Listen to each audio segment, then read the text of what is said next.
Saviez-vous qu'à l'heure où vous regardez cette vidéo, plus de la moitié des adultes de plus de 60 ans ont du mal à passer une bonne nuit de sommeil? Et voici ce que la plupart des gens ignorent. Un mauvais sommeil après 60 ans ne se traduit pas seulement par une sensation de fatigue. Il augmente silencieusement le risque de chute, de troubles de la mémoire et même de maladies cardiaques. Au cours des 12 prochaines minutes, je vais vous montrer exactement pourquoi votre sommeil a changé, vous présenter 5 stratégies scientifiquement prouvées qui fonctionnent réellement et vous dévoiler une technique surprenante qui aide des milliers de personnes âgées à enfin passer une bonne nuit de sommeil. Bienvenue dans Healthy Aging Simplified, où nous décomposons des sujets complexes liés à la santé en conseils simples et concrets destinés aux personnes de plus de 50 ans. Aujourd'hui, nous abordons l'un des problèmes de santé les plus courants, mais les moins bien compris, auxquels se sont confrontées les personnes âgées, les troubles du sommeil et l'insomnie. Voici ce que vous apprendrez dans cette vidéo. Tout d'abord, pourquoi votre sommeil change naturellement avec l'âge et ce qui se passe réellement dans votre cerveau. Ensuite, 5 stratégies fondées sur des preuves scientifiques qui, selon les recherches, peuvent améliorer considérablement la qualité de votre sommeil. Troisièmement, quelles solutions courantes pour le sommeil aggravent en réalité la situation. Et quatrièmement, une technique bonus à la fin que les spécialistes du sommeil considèrent comme le traitement de référence mais dont la plupart des gens n'ont jamais entendu parler. Si vous avez tout essayé, du lait chaud au comptage des moutons et que rien ne semble fonctionner, restez avec moi. Les solutions sont peut-être plus simples que vous ne le pensez. Permettez-moi de commencer par dire quelque chose d'important. Si vous avez des troubles du sommeil, vous n'êtes absolument pas seul. Des études montrent qu'entre 40 et 70% des adultes de plus de 60 ans souffrent de troubles chroniques du sommeil. Ce n'est pas un chiffre négligeable. Nous parlons ici de millions de personnes qui restent éveillées à 3 heures du matin, les yeux rivés au plafond, se demandant pourquoi elles ont tant de mal à dormir. Mais voici ce qui me frustre dans la façon dont nous abordons les troubles du sommeil chez les personnes âgées. Trop souvent, on leur dit que c'est tout simplement un phénomène normal lié au vieillissement. Il faut l'accepter. Prendre un somnifère et passer à autre chose, non seulement ce conseil n'est d'aucune aide, mais il peut même être dangereux. Un mauvais sommeil affecte pratiquement tous les aspects de votre santé. Votre cerveau consolide les souvenirs pendant le sommeil profond, ce qui signifie qu'un manque de sommeil chronique peut accélérer le déclin cognitif. Votre équilibre et votre coordination souffrent lorsque vous manquez de sommeil, ce qui augmente le risque de chute. Votre système immunitaire s'affaiblit. La régulation de votre pression artérielle est perturbée. Une étude publiée dans l'European Heart Journal a révélé que les personnes qui dorment mal de manière chronique ont des taux de problèmes cardiovasculaires nettement plus élevés. Et parlons de la qualité de vie. Lorsque vous êtes épuisé, tout devient plus difficile. Vous n'avez pas envie de faire de l'exercice. Vous n'avez pas envie de voir du monde. Les aliments qui font grimper votre glycémie deviennent plus tentants, car votre corps recherche désespérément de l'énergie. Cela crée une cascade de problèmes de santé qui remontent de tous à ces nuits agitées. La bonne nouvelle, contrairement à ce qu'on vous a peut-être dit, un mauvais sommeil n'est pas inévitable. Ce n'est pas quelque chose que vous devez simplement accepter. La grande majorité des problèmes de sommeil chez les personnes âgées réagissent remarquablement bien aux changements de comportement et aux ajustements environnementaux. Pas besoin de pilules. Laissez-moi vous montrer exactement ce qui se passe et ce que vous pouvez faire pour y remédier. Pour améliorer votre sommeil, vous devez d'abord comprendre pourquoi il a changé. Votre sommeil à 65 ans est vraiment différent de votre sommeil à 35 ans. Et ce n'est pas parce que quelque chose ne fonctionne plus. Votre cerveau a en fait modifié la façon dont il gère le sommeil, votre horloge biologique interne, qui vous indique quand vous devez vous sentir somnolent et quand vous devez être alerte, se décale naturellement vers le début de la journée à mesure que vous vieillissez. Ce phénomène, appelé syndrome de phase avancée du sommeil, est extrêmement courant. Qu'est-ce que cela signifie concrètement? Cela signifie que votre corps veut s'endormir plus tôt et se réveiller plus tôt. Si vous luttez contre ce changement naturel en vous forçant à rester éveillé jusqu'à 23 heures, mais que vous ne pouvez pas dormir après 5 heures du matin, vous allez à l'encontre de votre biologie.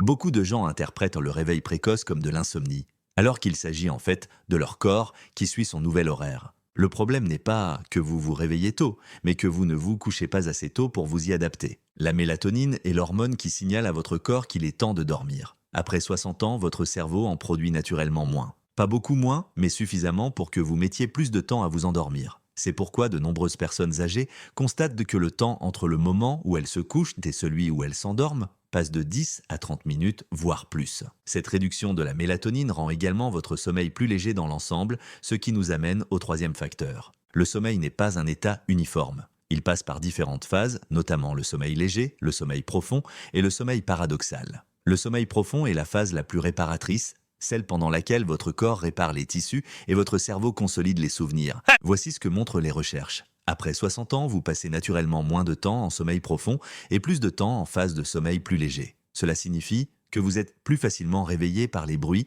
le besoin d'aller aux toilettes ou l'inconfort. Ce n'est pas nécessairement que vous dormez moins, mais que votre sommeil est plus léger. C'est là que les choses se compliquent. De nombreuses affections qui deviennent plus fréquentes avec l'âge interfèrent directement avec le sommeil. Les douleurs arthritiques qui s'aggravent lorsque vous vous allongez. L'hypertrophie de la prostate qui vous oblige à vous lever plusieurs fois pour aller aux toilettes. Les reflux acides qui s'intensifient la nuit. Le syndrome des jambes sans repos qui vous donne l'impression que vos jambes ont besoin de bouger constamment. Et puis il y a les médicaments. Les médicaments contre l'hypertension, certains antidépresseurs, les corticostéroïdes et bien d'autres peuvent perturber le sommeil en tant qu'effet secondaire. Si vos troubles du sommeil ont commencé à peu près au même moment où vous avez commencé à prendre un nouveau médicament, cela vaut la peine d'en discuter avec votre médecin. C'est celui qui surprend le plus les gens. L'apnée du sommeil, qui se caractérise par des arrêts et des reprises répétées de la respiration pendant le sommeil, touche environ 20 à 40% des adultes de plus de 60 ans. Beaucoup de gens ne savent pas qu'ils en souffrent, car ils ne se souviennent pas de s'être réveillés. Les signes sont souvent subtils. Il y a bien sûr les ronflements bruyants, mais aussi les maux de tête matinaux. Le fait de se réveiller sans se sentir reposé malgré 8 heures de sommeil et une somnolence diurne excessive. Si votre partenaire a remarqué que vous haletez ou que vous vous étouffez pendant votre sommeil, ou si vous vous réveillez systématiquement fatigué, quelle que soit la durée de votre sommeil, cela mérite d'être examiné. L'apnée du sommeil peut être traitée et ce traitement peut changer votre vie. Maintenant que vous comprenez ce qui se passe, parlons de ce qui fonctionne réellement. Il ne s'agit pas de conseils pris au hasard sur Internet. Ce sont des stratégies étayées par des décennies de recherche et recommandées par des spécialistes du sommeil du monde entier. Je vais vous donner les détails spécifiques qui rendent chacune d'entre elles efficaces. Votre chambre à coucher doit être fraîche, sombre et calme. Laissez-moi vous expliquer plus précisément ce que cela signifie. La température est plus importante que la plupart des gens ne le pensent. Les recherches montrent systématiquement que la température optimale d'une chambre à coucher pour dormir se situe entre 15 et 19 degrés Celsius. La température de votre corps baisse naturellement pendant le sommeil et une pièce fraîche favorise ce processus. Si vous vous réveillez en ayant chaud et que vous rejetez les couvertures, votre chambre est probablement trop chaude. L'obscurité doit être totale. Même une faible quantité de lumière peut supprimer la production de mélatonine. Cela inclut la lumière des réveils, les voyants de charge des appareils et la lumière qui s'infiltre à travers les rideaux. Envisagez d'utiliser des rideaux occultants et de couvrir ou de retirer tout ce qui émet de la lumière. Si vous avez besoin d'une veilleuse pour des raisons de sécurité, utilisez-en une de couleur rouge ou orange plutôt que bleue ou blanche. En ce qui concerne le bruit, la régularité est essentielle. Ce n'est pas le bruit en lui-même qui perturbe le sommeil, mais les changements soudains de niveau sonore. Un générateur de bruit blanc ou un ventilateur peut masquer les sons imprévisibles tels que la circulation ou les voisins. C'est peut-être l'outil le plus puissant dont vous disposez et il ne coûte rien. Couchez-vous et levez-vous à la même heure tous les jours, y compris le week-end. Votre corps a besoin de routine. Lorsque vous avez des horaires irréguliers, que vous faites la grasse matinée le week-end ou que vous vous couchez tard certains soirs, vous vous infligez en fait un décalage horaire à répétition. Votre rythme circadien ne se stabilise jamais.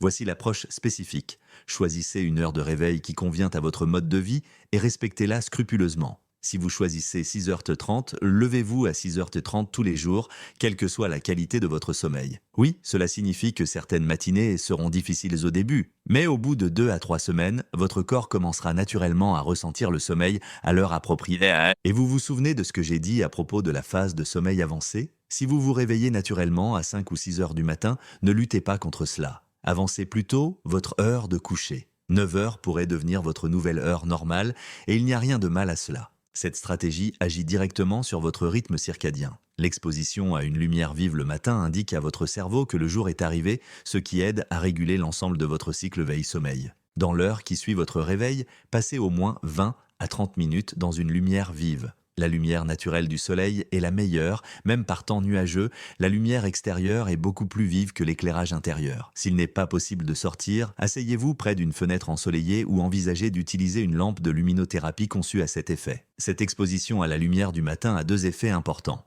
Elle arrête la production de mélatonine, ce qui vous aide à vous sentir plus alerte pendant la journée. Elle règle également une minuterie qui déclenchera à nouveau la production de mélatonine environ 14 à 16 heures plus tard, vous rendant naturellement somnolent à l'heure du coucher. La caféine a une demi-vie de 5 à 6 heures, ce qui signifie que la moitié de la caféine contenue dans votre café de l'après-midi est encore présente dans votre organisme au moment du coucher. Chez certaines personnes, en particulier celles dont le métabolisme ralentit avec l'âge, elle peut rester encore plus longtemps. Si vous avez des problèmes de sommeil, éliminez toute caféine après-midi pendant 2 semaines et voyez ce qui se passe. Vous pourriez être surpris. L'alcool est délicat car il vous rend somnolent au début. Mais comme votre corps métabolise l'alcool pendant la nuit, il perturbe en fait l'architecture du sommeil, réduisant le sommeil paradoxal et provoquant des réveils plus fréquents. Ce dernier verre peut vous aider à vous endormir, mais il dégrade la qualité de votre sommeil. Les repas copieux pris peu avant le coucher peuvent également poser des problèmes, en particulier si vous êtes sujet au reflux acide. Essayez de finir de manger au moins 3 heures avant de vous coucher.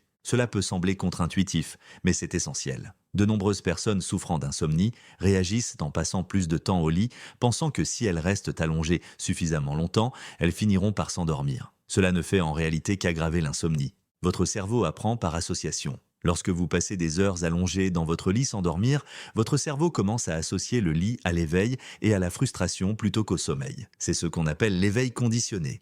La solution s'appelle la restriction du sommeil, mais je préfère l'appeler consolidation du sommeil. Ne passez du temps au lit que lorsque vous dormez réellement. Si vous dormez en moyenne 6 heures par nuit, ne vous autorisez que 6 heures et demie au lit au début. Cela crée une légère privation de sommeil qui renforce votre envie de dormir et vous aide à vous endormir plus rapidement. À mesure que votre efficacité de sommeil s'améliore, vous prolongez progressivement votre temps au lit. Et voici une règle importante. Si vous ne parvenez pas à vous endormir après environ 20 minutes, sortez du lit. Allez dans une autre pièce, faites quelque chose de relaxant dans une lumière tamisée et ne retournez au lit que lorsque vous vous sentez vraiment somnolent. Ne restez jamais allongé dans votre lit à regarder l'horloge et à vous inquiéter. Permettez-moi de résumer rapidement les 5 stratégies clés. Premièrement, optimisez votre environnement de sommeil avec des températures fraîches, une obscurité totale et un bruit de fond constant. Deuxièmement, maintenez un horaire de sommeil absolument régulier, y compris le week-end. Troisièmement, exposez-vous à une lumière vive dans l'heure qui suit votre réveil. Quatrièmement, éliminez la caféine après-midi et évitez l'alcool avant de vous coucher. Cinquièmement, limitez votre temps au lit, au temps de sommeil réel,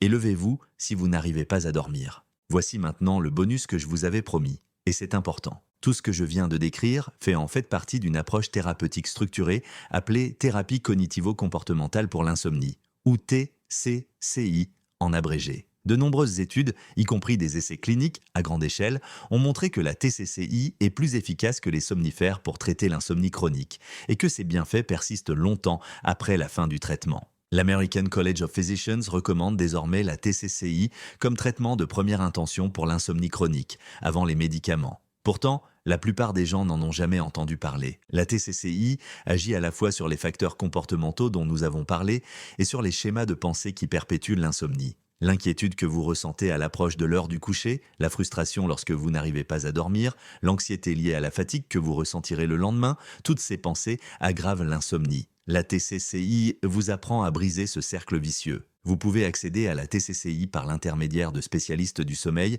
de thérapeutes formés et désormais de plusieurs programmes numériques validés. Si vous souffrez d'insomnie depuis plus de quelques mois, cela vaut la peine d'explorer cette option. Renseignez-vous auprès de votre médecin. Si vous avez trouvé cela utile, j'ai une vidéo spécialement consacrée à la création d'une routine de sommeil parfaite qui approfondit le processus de détente en soirée. Je vais la mettre à l'écran dans un instant, c'est la prochaine étape idéale. Si vous êtes nouveau ici et que vous souhaitez obtenir davantage de conseils de santé fondés sur des preuves pour les personnes de plus de 50 ans, cliquez sur le bouton « S'abonner ». Je publie chaque semaine de nouvelles vidéos qui abordent les sujets de santé les plus importants à mesure que nous vieillissons. N'hésitez pas à me faire part de vos commentaires. Laquelle de ces 5 stratégies allez-vous essayer en premier? Si vous avez trouvé quelque chose qui fonctionne pour votre sommeil, partagez-le ci-dessous. Votre expérience pourrait aider quelqu'un d'autre à enfin profiter du repos qu'il mérite. Merci d'avoir regardé cette vidéo et à bientôt pour la prochaine.